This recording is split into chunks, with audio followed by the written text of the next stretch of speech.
আসসালামু আলাইকুম everyone, welcome back to my channel. আশা করি সবাই ভালো আছেন। আজকে দেখাবো কহি আলু দিয়ে রুই মাছের ঝোল। এই তরকারিটা খেতে কিন্তু অনেক মজা যদি এভাবে রান্না করা হয়, আর এই তরকারিটা রান্নাও বেশ সহজ। চলুন সম্পূর্ণ রেসিপি দেখে নিই। এখানে আমি 4 টুকরো রুই মাছ নিয়েছি, 2টো পিঠের টুকরো আর 2টা পেটির টুকরো নিয়েছি। এখন এতে পরিমাণ মতো লবণ, অল্প একটু হলুদ গুঁড়ো দিয়ে বেশ ভালোভাবে মাখিয়ে নিচ্ছি। এখন একটি পাত্রে পর্যাপ্ত পরিমাণ সয়াবিন তেল দিয়ে তেলটাকে বেশ গরম করে একে একে সবগুলো মাছ ভেজে নিব। আমার মাছের এক পিঠ হয়ে গেছে, এখন মাছগুলো উল্টে আরো কিছুক্ষণ ভেজে নেব। আমার মাছগুলো পুরোপুরিভাবে ভাজা হয়ে গেছে, এখন এক এক করে তুলে নিব।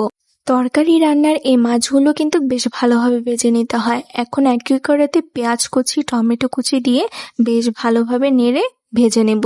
টমেটো পেঁয়াজ ভাজা হয়ে গেলে এখানে 1 চামচ আদা বাটা, 1 চামচ রসুন বাটা, 1 চামচ হলুদ গুঁড়ো, 1 চামচ মরিচ গুঁড়ো, 1 চামচ ধনে গুঁড়ো, স্বাদ মতো লবণ দিয়ে বেশ ভালোভাবে মশলা মিক্স করে কষিয়ে নেব। মশলা যখন তেলের উপর উঠে আসবে তখন এতে কহি ও আলুগুলো দিয়ে মশলার সাথে বেশ ভালোভাবে মিশিয়ে কিছুক্ষণ রান্না করে নিব। কহি থেকে যথেষ্ট পরিমাণ পানি বের হয়েছে, এখন এটাকে ভালোভাবে মিশিয়ে পানিটাকে শুকিয়ে নিব। কহি ও আলু যখন মশলার সাথে কষানো হয়ে যাবে তখন এতে পর্যাপ্ত পরিমাণ পানি দিয়ে বেশ ভালোভাবে নেড়ে বলক ওঠা পর্যন্ত জাল করে নিব মিডিয়াম টু হাই হিটে। তরকারিতে বলক চলে এসেছে, এখন এতে ভেজে রাখা মাছগুলো দিয়ে দিব এক এক করে। মাছগুলো দিয়ে তরকারিটা বেশ আলতোভাবে নাড়তে হবে, তা না হলে কহিগুলো ভেঙে যেতে পারে। এ পর্যায়ে চুলার আঁচ মিডিয়াম টু লোতে রেখে 10 মিনিট রান্না করে নিব। 10 মিনিট পর মোটামুটি ঝোল শুকিয়ে এসেছে, আমি আবার তরকারিটা বেশ ভালোভাবে নেড়ে আরো 10 মিনিট রান্না করে নিব। আমার তরকারি কিন্তু মোটামুটি হয়ে এসেছে, এখন এতে 3-4টা মরিচ ফালি করে দিয়ে আলতোভাবে নেড়ে 2 মিনিট লো হিটে রান্না করে নিব। তরকারি শেষ পর্যায়ে যদি মরিচ ফালি করে দেওয়া হয় এর স্বাদ কিন্তু বেড়ে যায়।